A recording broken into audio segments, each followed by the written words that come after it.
ശബരിമലയിൽ യുവതികൾ കയറിയതിനെ തുടർന്ന് ബിജെപി പിന്തുണയോടെ കർമ്മസമിതി നടത്തിയ ഹർത്താലിനിടെയുണ്ടായ സംഘർഷം തടയുന്നതിൽ ഉന്നത ഉദ്യോഗസ്ഥർക്ക് വീഴ്ച പറ്റിയെന്ന വിമർശനവുമായി പോലീസുകാരൻ തന്നെ രംഗത്ത്. കോഴിക്കോട് മിഠായി തെരുവിലുണ്ടായ സംഘർഷം തടയാൻ കഴിയാത്ത ജില്ലാ പോലീസ് മേധാവി വൻ പരാജയമാണെന്ന് സിവിൽ പോലീസുകാരനായ ഉമേഷ് വള്ളിക്കുന്ന് തുറന്നടിക്കുന്നു.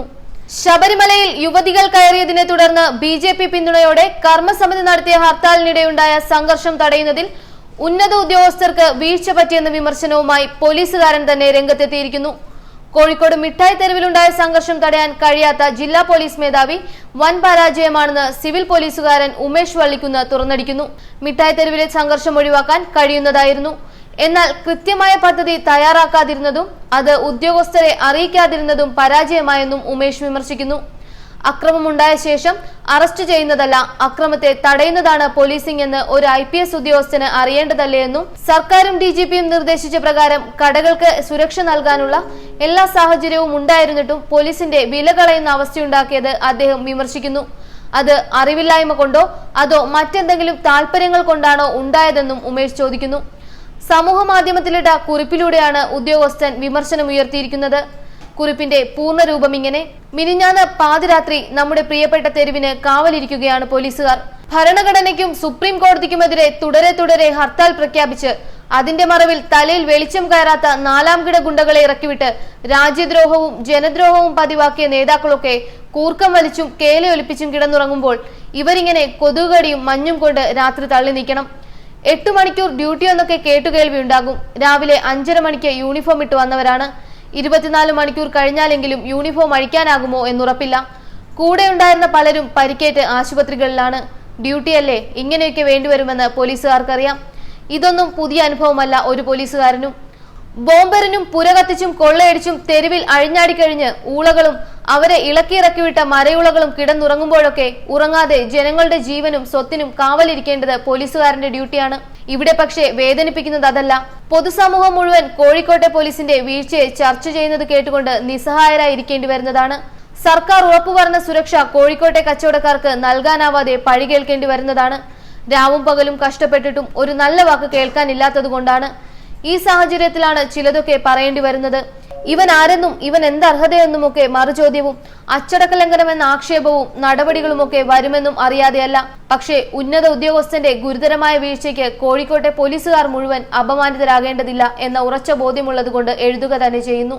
ഒരേ വിഷയത്തിൽ രാജ്യദ്രോഹപരമായ നിലപാട് സ്വീകരിച്ചുകൊണ്ട് അയ്യപ്പന്റെ പേരും പറഞ്ഞ് നടത്തിയ 6 ഹർത്താലുകളാണ് തുടർച്ചയായി കേരളം നേരിട്ടത്. സഹിച്ചുമടുത്ത ജനങ്ങളും വിവിധ സംഘടനകളും ഇനി ഹർത്താൽ വേണ്ടെന്നും ഒരു പാർട്ടിയുടെ ഹർത്താലും അംഗീകരിക്കില്ല എന്നും ഉറക്കെ പ്രഖ്യാപിച്ചു തുടങ്ങിയത് ഇപ്പോഴാണ്. സേ നോ ടു ഹർത്താൽ പ്രവർത്തകർ വർഷങ്ങളായി പറയുന്നത് പ്രമുഖ മാധ്യമങ്ങൾ ഏറ്റുപിടിക്കാൻ ശബരിമല ഹർത്താലുകൾ കാരണമായി. ഹർത്താലുകൾക്കെതിരെ ജനരോഷം ഉയരുകയും അത് ശക്തിയാർജിക്കുകയും ചെയ്യുമ്പോഴാണ് 2 പെണ്ണുങ്ങൾ മല ചവിട്ടിയ അയിത്തത്തിന്റെ പേരും പറഞ്ഞ് 7ാമത്തെ ഹർത്താൽ വരുന്നത്. 100% പരാജയപ്പെടുത്തേണ്ട ഒരു ഹർത്താൽ.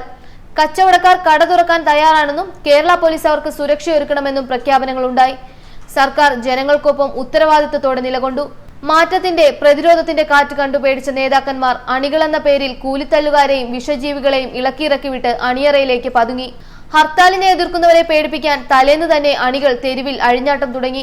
പക്ഷേ സഹനത്തിന്റെ അങ്ങേയറ്റത്തു നിന്നും ലഭിക്കുന്ന ധൈര്യത്തോടെ കേരളത്തിലെ എല്ലായിടത്തുമെന്ന പോലെ കോഴിക്കോട്ടും കച്ചവടക്കാർ കട തുറക്കാൻ തീരുമാനിക്കുന്നു. പോലീസ് സുരക്ഷയും വാഗ്ദാനം ചെയ്യുന്നു. രാവിലെ തന്നെ പോലീസുകാരെ വിന്യസിച്ചു. കടകൾ തുറന്നു. അക്രമമുണ്ടായി. പോലീസ് ലാത്തിചാർജ് നടത്തി. ഏതാനും പേരെ പിടികൂടി. പക്ഷേ കടകൾ അടക്കേണ്ടി വന്നു. വാഗ്ദാനം ചെയ്ത സുരക്ഷ എവിടെയോ പോയി. വെയിലും ചൂടും കല്ലേറും നേരിട്ട പോലീസിന് പഴി മാത്രം ബാക്കിയായി.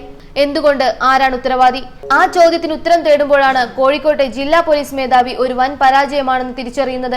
എണ്ണത്തിൽ വളരെ കുറഞ്ഞ ഒരു സംഘത്തിന് തോന്നുന്നിടത്തെല്ലാം പ്രകടനം നടത്താനും അക്രമം കാണിക്കാനും സാധിക്കുന്ന വിധത്തിൽ അത്ര ദുർബലമായിരുന്നു അദ്ദേഹം ഒരുക്കിയ ബന്ദോബസ്ത്. മിഠായി തെരുവിലേക്ക് ധാരാളം വഴികൾ ഉള്ളതുകൊണ്ട് അക്രമികളെ നിയന്ത്രിക്കാൻ പറ്റിയില്ല എന്നാണ് അദ്ദേഹം പറഞ്ഞത്.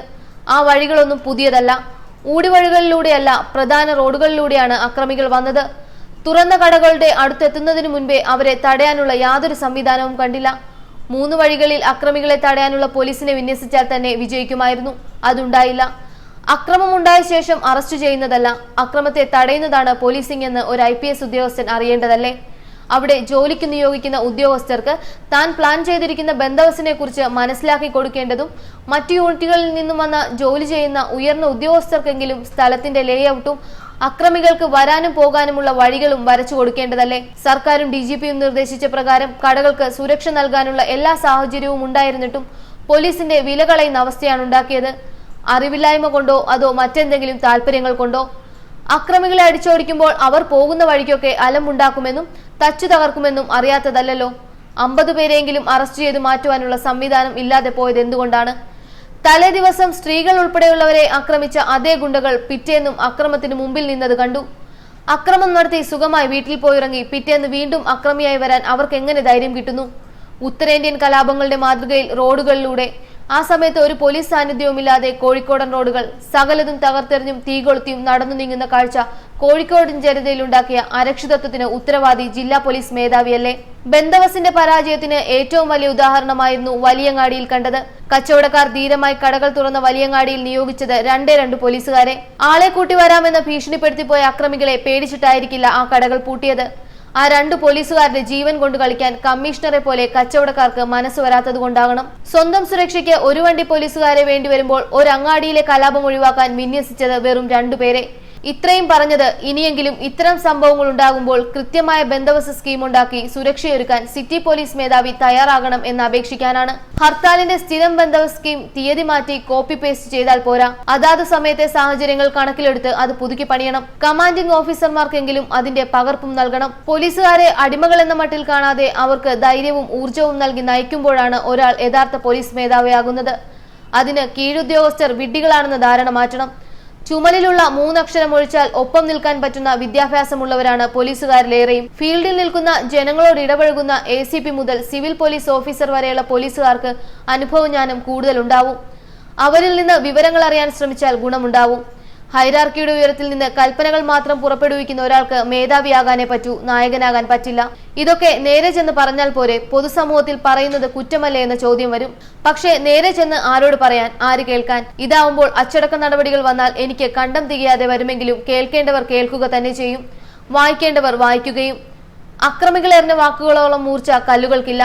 ഉള്ളിൽ കുത്തിനിറച്ച വീര്യം കൂടിയ വിഷം പതഞ്ഞുണ്ടാക്കിയ വാക്കുകൾ. പിറ്റേ ദിവസം മുതൽ കച്ചവടക്കാരുടെ കാലു പിടിച്ച് മാപ്പ് പറഞ്ഞ് കേസ് ഒഴിവാക്കി കിട്ടാൻ യാചിക്കുന്നുണ്ട് വില്ലാളി വീരന്മാർ. ന്യൂസ് ഡെസ്ക് മലയാളി വാർത്ത.